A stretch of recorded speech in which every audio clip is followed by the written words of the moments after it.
साथ में वसीम साहब हमेशा महराज मलिक को घेरे में लेकर आते हैं और सवाल खड़े करते हैं। ऑपोजिशन जो है वो महराज मलिक की करते हैं। डोडा डिस्ट्रिक्ट के अंदर कंटिन्यू जो है इनका जो है इसको लेकर नाम भी बन चुका है कि ऑपोजिशन अगर कोई यहाँ पर कर रहा है डोडा डिस्ट्रिक्ट के अंदर तो वो वसीम राजा है जो महराज मलिक के खिलाफ बोल रहे हैं। जहां पर महराज मलिक की जो फैन फॉलोइंग है वो और बढ़ती जा रही है। जम्मू कश्मीर के बाहर भी अब लोग महराज मलिक को जानने लगे हैं, कंटेंट बनाने लगे हैं। लोग अपनी अपनी आईडी पे महराज मलिक के बारे में जानना चाहते हैं। यानी कि सेंसेशन महराज मलिक तो जम्मू कश्मीर में हो गए हैं, लेकिन वसीम जो है वो मानने के लिए नहीं तैयार कि वो जो हैं उनके फैन अभी तक नहीं बने। इनसे सवाल करते हैं। वसीम साहब, स्वागत है आपका TLR न्यूज में। शुक्रिया सुरेंद्र भाई। तो मुझे ये बताओ कि आप महराज मलिक के फैन क्यों नहीं बने? थोड़ा उनको देखो, उनके भाषण देखो, उनकी चीजें समझो, मत आपको आ जाए फीलिंग्स। मोदी साहब ने भी बहुत भाषण किए, तीसरी बार वो प्राइम मिनिस्टर बने, मैं उनका लॉयल नहीं हुआ। क्योंकि जब तक ना आप ग्राउंड पे आके लोगों के हित की बात करके उस पर इजाला करें तो फिर जाके मैं मानूंगा महराज ने बात की। चिल्लाने से, शोर करने से उससे लोगों के पेट ने भरे जाएंगे। महराज ने जब MLA बना सबसे पहले उससे एक मुद्दा उठाया, आपको भी याद होगा, क्योंकि मीडिया भी कुछ उसकी दीवानी हो गई है। मैं दीवाना सिर्फ अपने अल्लाह का हूं। मैं महराज या कोई काम जो करेगा तो मैं उसकी बात करूंगा, जिसने काम किया। आप मुझे ये बताइए सुरेंद्र भाई, जब महराज ने जीत के जब वो दिल्ली में था, PMAY मकानों का मसला था, उसमें फॉर्मेलिटीज बहुत सारी मांगी जा रही थी। आपने भी देखा होगा महराज ने ये किया था कि जब तक ना मैं आऊंगा कोई फॉर्मेलिटी नहीं देगा। तो क्या इजाला हुआ लोगों को? दुकानों के चक्कर, तीसरे दिन फाइल चेंज, वो बंद नहीं हुआ, लोगों को घसीटा गया। नंबर 1, उसके अलावा लॉरी अड्डा का मसला था, उसने बोला था बंद करवाऊंगा, नहीं हुआ। उसने ये बात भी बोली थी कि मैं 48 घंटे में शड को उठा के फेंक दूंगा। 48 दिन भी हो गए, मुझे लगता है 48 महीने भी होंगे, नाकाम।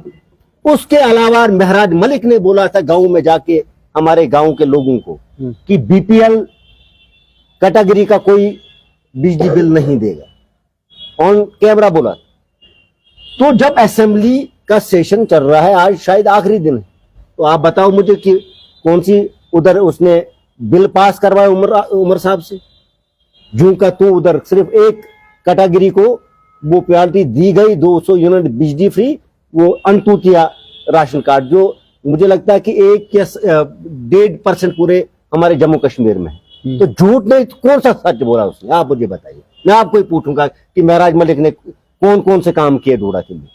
महराज मलिक यूथ की आवाज उठा रहा है। लोग जो है यूथ जितना भी है दीवाना हो रहा है कि कोई तो है जो यूथ की आवाज जो है पार्लियामेंट में, सॉरी असेंबली में बन रहा है। भाई यार, आप मुझे समझ नहीं आ रही है कि कुछ मरीज जो है महराज मलिक के, जो पागल हुए हैं उसके वो उसकी बातों से। मैं एक समझदार आदमी हूं, मैंने पॉलिटिकल कैरियर बहुत छोटे अरसे में शुरू किया है। मैं आज भी उतना बड़ा लीडर नहीं हूं, मैं एक छोटा सा वर्कर हूं किसी भी पार्टी का। लेकिन आप बताइए मुझे कि शोर उठाने से, जब शोर वो इंसान उठाता जो हुकूमत में नहीं होता, जब हुकूमत भी उनकी, चीफ मिनिस्टर भी उनका, तो शोर वो ड्रामा क्या चल रहा है बाजार में आके? अंदर जाके या तो वो हुकूमत। महराज मलिक ये कह रहे हैं कि सरकार अच्छा काम करेगी तो मैं सरकार के साथ हूँ, लेकिन 6 महीने में ऑपोजिशन अच्छा काम करेगी, ऑपोजिशन सही सवाल उठाएगी तो मैं उनके भी साथ हूँ। देखो इंटरव्यूज में बोल रहे हैं। नहीं, उसके बोलने से क्या इजाला होगा? लोगों के पेट में क्या आएगा? उसने मनरेगा की बात की, जो पेमेंटें बंद है, ईद के लिए पेमेंटें हुई लोगों की, पिस रहे हैं लोग। जहां महराज जिस मुद्दे पे बात उठाता है वो फेल होता है। लॉरी अड्डे की बात की, शड की बात की, बिजली की बात की, सब फेल हो गए। तो कौन सा काम किया? कौन सा इजाला हुआ गरीब लोगों का? कितना झूठ बोलेगा महराज मलिक? कितना नहीं, ये तो आप पहले शख्स हो कि जो कह रहे हैं महराज मलिक झूठ बोलते हैं। जनाब, मुझे महराज मलिक से CDF नहीं लेना है, ना मैंने आज तक किसी लीडर से लिया है। मुझे इधर तक पहुंचाने में अब्दुल मजीद वानी साहब का हाथ है, जिसने मुझे पहचान दिलवाई। मैंने उससे भी कभी CDF नहीं लिया घर के लिए, घर का कोई काम पर्सनल नहीं दिया। लेकिन मैं बोलता रहूंगा जो गलत करेगा। जो झूठ बोलेगा लोगों को भी अकल आएगी। मैंने एक इंटरव्यू में बहुत पहले बोला था, मुझे अभी भी कमेंट याद है, 548 कमेंट आए थे, उसमें 547 मेरे खिलाफ थे। मैंने बोला था कि 6 महीने गालियां थी सर। मैं बोल रहा हूँ कि गालियां थी, मेरे खिलाफ थे, गालियां रखो, लेकिन मैंने उधर भी बोला था अभी भी तो महराज मलिक के सपोर्टर जितने वो गालियां मारेंगे। देखो ये मरीद हैं, कुछ मोदी साहब के मरीद हैं, उनको क्या करोगे? अनभक्त, कुछ लोग अनभक्त होते हैं, जो तो महराज मलिक के भी अंधभक्त हैं, ये कह रहे हो? अनभक्त हैं कि जो महराज गलत भी करेगा वो तालियां बजाएंगे, लेकिन उनको उसका नहीं है, किसका? गरीब लोगों का नहीं है कि उनके मसले मसाइल जो है उनकी बात हो और इजाला हो। अब मुझे एक बंदा बोल रहा था कि स्मार्ट मीटर का बिल आया, खाली 4 बल्ब जलाए, 1700 महीने का रेंट आया, 1700 रुपए महीने का रेंट आया। जब हमारी सरकार थी, जब अब्दुल मजीद वानी साहब एमएलए थे, 106 रुपए किराया होता था। तो हम वही दिन मांगते हैं, हम नया डोरा नहीं देखना चाहते, हम वही डोरा देखना चाहते थे जहां लोगों को फायदा मिलता था। राशन के बारे में 50 किलो राशन मिलता था हमारी सरकार में, बिजली 106 रुपए, हमें मुफ्त की जरूरत नहीं है, मुफ्त उन्हीं को चाहिए, लेकिन हमें इजाला चाहिए। गरीब लोग 1700 2000 रुपए नहीं दे सकते।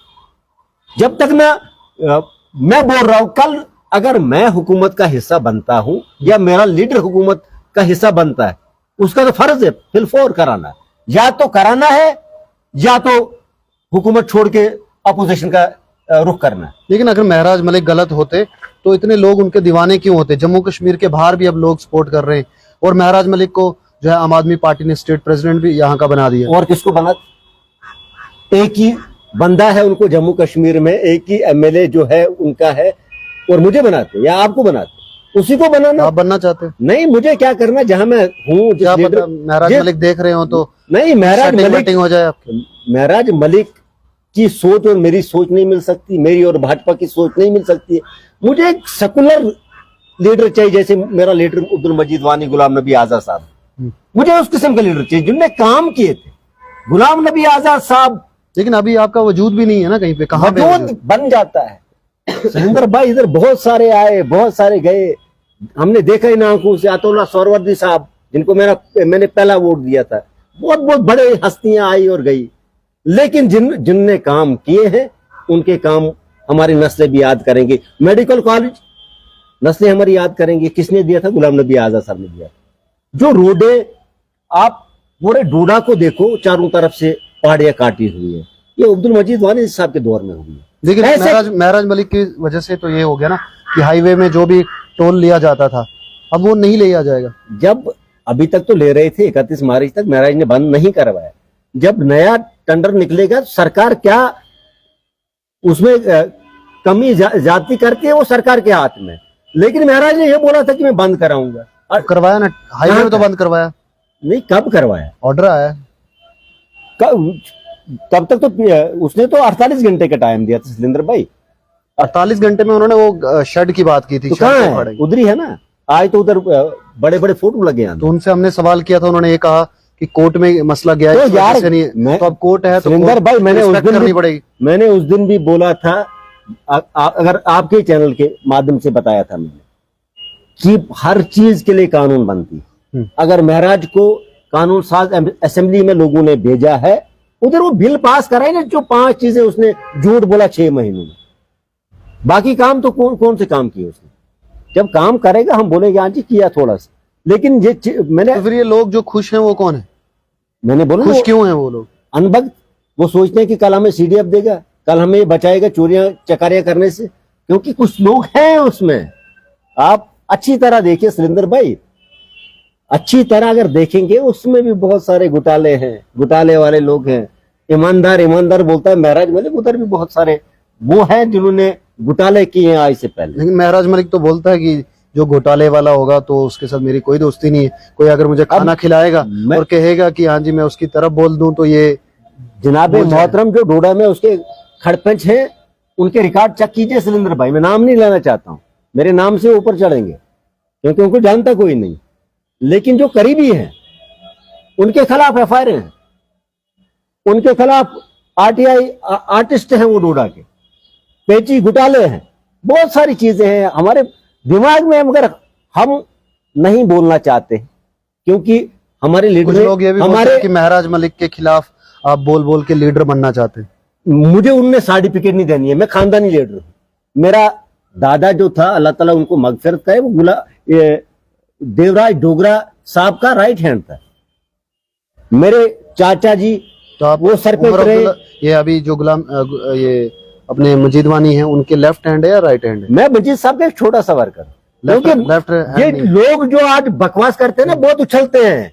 इनको पूछो कि आपको ऊपर चढ़ाने वाली जात तो पहले अल्लाह की है, उसके बाद गांव की पहचान बनाने वाला लीडर जो अब्दुल मजीद वानी है, जिसने पहचान दिलाई गांव वालों को। नहीं तो डोडा में आप शायद उम्र में छोटे हैं, 2002 से कोई बाजार में बकवास करता है, नारे देता किसी को, इधर खाली एनसी एनसी होती थी। ये अब्दुल मजीद वानी की देन है। आज हम फकर से डोडा के छतों पे बैठ के इंटरव्यू देते हैं और किसी भी लीडर के खिलाफ बोलते हैं।